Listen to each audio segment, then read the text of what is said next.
Your very first time buying from the plug. It's a special moment. It marks the beginning of a bond so strong and full of trust that it can only compare to that of your barber. Now, your first time copping from the plug can go many different ways, but my first time took place way back when I was 7. Okay, that's cap, but I was 13. Now, as some 13-year-olds, my homies and I were oblivious of how to get our hands on some sweet, juicy, succulent, magic broccoli. But you know what they say, if there's a will, there's a way. So we did what any 7th grader would do. We searched that shit up on Google. Where do I buy weed? And somehow, one of the first things that came up was some motherfucker on Reddit like, just order a pizza. The pizza delivery guy stands a 78% chance of being baked. Just ask him where to find some gas. Simple as that, man. Bet. So we call up Little Caesars like, hello, can I get a medium pepperoni pizza, please? Yeah. Alright, bet. And about 45 minutes later, the doorbell rings. We open the door to see some 48-year-old man who's probably going through his second divorce. Should we ask him? Yo, he does not know where to find that shit. Oh, that'll be $13.69. Here you go. All right, have a good day. Wait, do you happen to know where to find some of that? Some of that good dope? Good dope?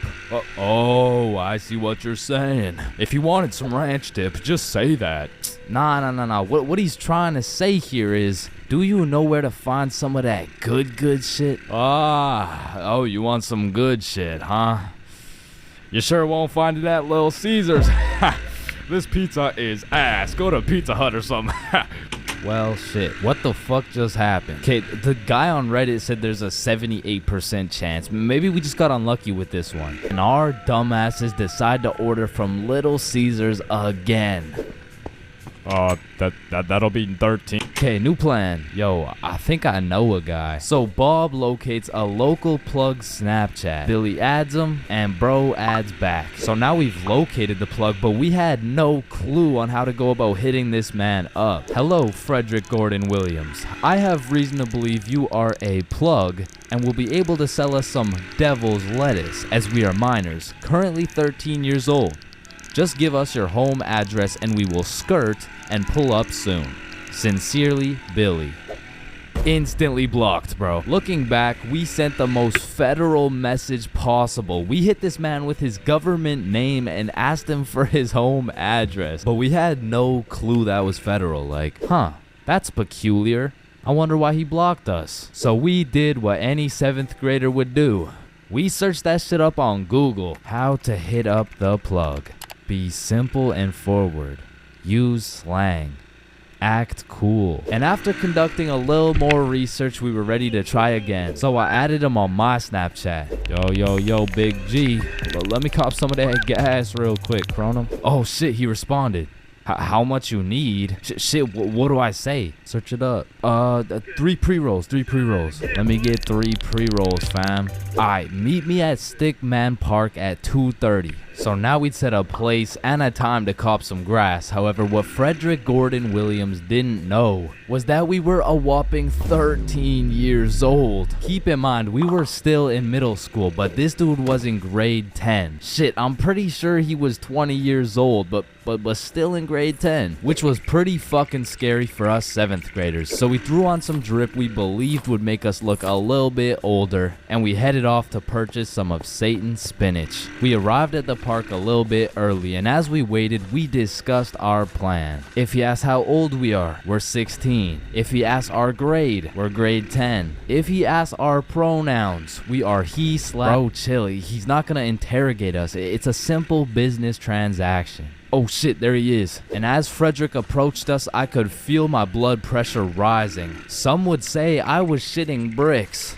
Yo, you got the money? How much is it? How much you got? Well, I brought a $50 bill. Shit, it's usually 60, but I guess I can do it for 50. Oh, thank you so much, man. Holy shit, this is a fucking steal. Here you go, but remember, this is OG Bubba Killer Death Paralyzing Kush 9000.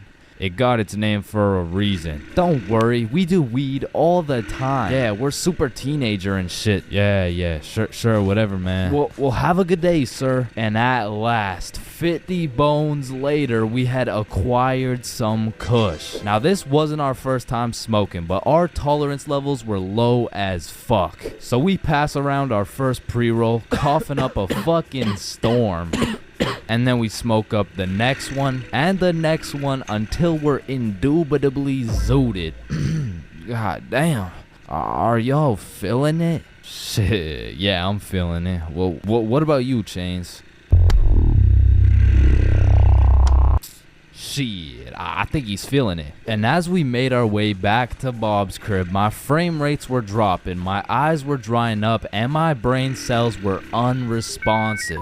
In other words, I was fucking fried. We get back to Bob's crib and all I can think about is food. The munchies had hijacked my brain, but luckily for me, Bob's mom had just went shopping. Unluckily for Bob's mom, she was gonna have to go shopping again. The boys and I threw on The Amazing World of Gumball on TV and we fucking demolished every single crumb from Bob's cabinet. Cause goddamn, Frederick Gordon Williams was right. They don't call it the OG Bubba Killer Death Paralyzing Kush 9000 for no reason.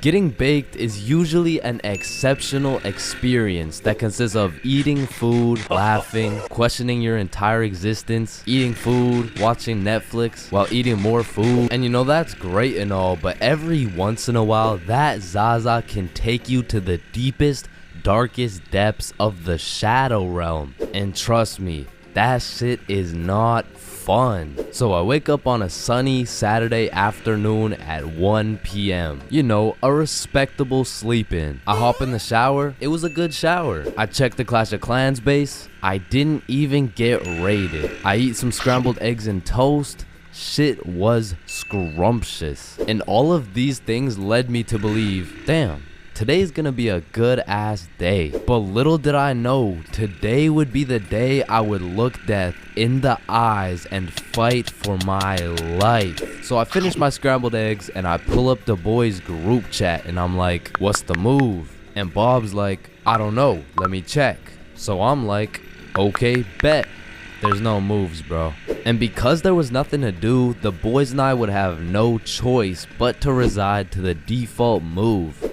Let's just smoke. Bet. I'm down. So the default move always takes place at the boys' home base, Bob's crib. Now, Bob's crib was the spot to be baked for many valid reasons. First of all, bro's basement was simply comfy as fuck. Couches on lock, blankets always ready with infinite pillows. And Bob's dog Walter was the fucking GOAT. But most importantly, Bob's cupboard was always stacked. I mean, this cupboard has enough food to feed a village. This cupboard has more snacks than 7-Eleven. And this cupboard had enough calories to be in a Nikocado avocado video. And that shit was perfect. Because god damn, when I get baked, I become a certified fat ass. So you know the drill. We roll up and got a joint in rotation. And honestly, I don't know what got into me this night because I was absolutely reefing that hoe. Yo, chill. God damn. Fuck it. Let's roll another one. So we rolled up another J and I just simply could not be stopped. And I specifically remember asking, how high can I really get? And after about 30 minutes of me going bananas on these joints, I found the answer to my question. Pretty fucking high. I mean, I was beyond zooted. Like at that point, time was literally in slow motion. And it was one of those highs when your senses become extra sensitive. So I was just posted up in a blankie while munching on some pizza pops. And I was truly invested in those pizza pops. I mean, in that moment, I thought I was the pizza pop, bro. But once I finished the pizza pops, we all decided it would be a good idea to go for a walk. However, the moment I stood up, I started feeling peculiar. But regardless, we went outside, and at this point, it was already dark. Because in the time we were smoking at Bob's crib, the sunny Saturday turned into a very cloudy, dark, and cold Saturday night. So Billy and Bob are walking towards this creepy looking forest, and I'm like, alright, I think I'm too high to go into this forest, bro. Nah, don't worry. I've been in this forest a million times. I know it like the back of my hand. Alright then. And as soon as we step into the forest, I start hearing shit, bro. Yo, did you hear that? Hear what? It sounds like someone's in the bushes. Nah, you're just baked as shit. So we continue walking for about 5 minutes, and out of nowhere it starts pouring. And this was really the point where everything shifted, because I was far too faded to be out in a dark, cold, rainy forest. So I'm like, alright, let's just go back to Bob's. Yeah, facts. I didn't know it was gonna be raining, but as we're walking back through the forest, I can undoubtedly hear something in the bushes. Okay, what the fuck was that? Oh shit, run! Oh hell nah! Bob and Billy start hauling ass, and scared as hell, I slowly turn around to see a fucking demon coyote pack looking at me like I'm lunch, bro. And this had to be because of the second joint, but for a moment, I looked this coyote dead in the eyes, and I saw death. I saw death, bro. And in that moment, I gathered all the functioning brain cells I had left to just run. And I couldn't see where I was going. I was just hauling ass. And when I looked back, all I could see was the devious coyote eyeballs staring into my soul. And the next thing I knew, I stepped in a pothole, and my trajectory completely changed from running away to eating shit, bro. And when I say falling felt like it was in slow motion, I mean I had to have been falling for 5 minutes. But once my face made contact with the ground, this is how I went out. I was about to get packed up by a pack of coyotes. As they approached, I was saying my goodbyes, but out of nowhere, I hear something in the distance. This motherfucker Bob drop kicks a coyote in the face. And it had to have been that Zaza that made these coyotes look so devious, because after Bob socked that jit in the face, they weren't so scary. I mean, they all just ran away and dispersed. They had me like, yeah, and don't come back, bitch. So we walk back to Billy's crib, and I'm still tweaking off those joints. I'm like checking behind me, checking beside me, checking the sky to make sure no evil crows pick me up and kidnap me. But we get back to Bob's crib, and I sit down on the couch, and just as I finally felt relieved, I get jump scared by Walter. Bro pretty much gave me a heart attack. I thought the coyotes had invaded Bob's crib to come and kill me, but it was just good old Walter coming to chill with the boys. So I got some more pizza pops, and we lived happily ever after.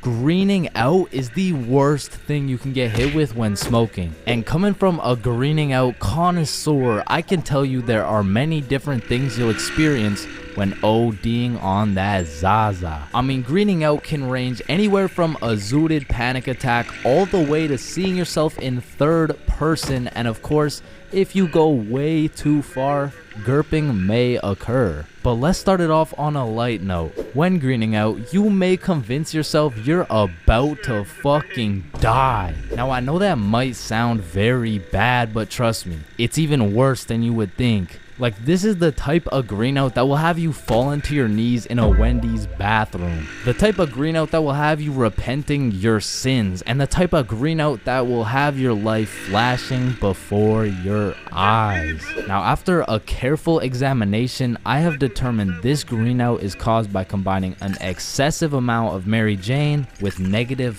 thoughts. This circumstance causes a chemical reaction in the brain scientifically known as getting so zooted you convince your dumbass you're about to die syndrome. And I'm just gonna summarize the experience so you never have to experience it. So you take too many chops out of the, because let's be real, it's always the chops.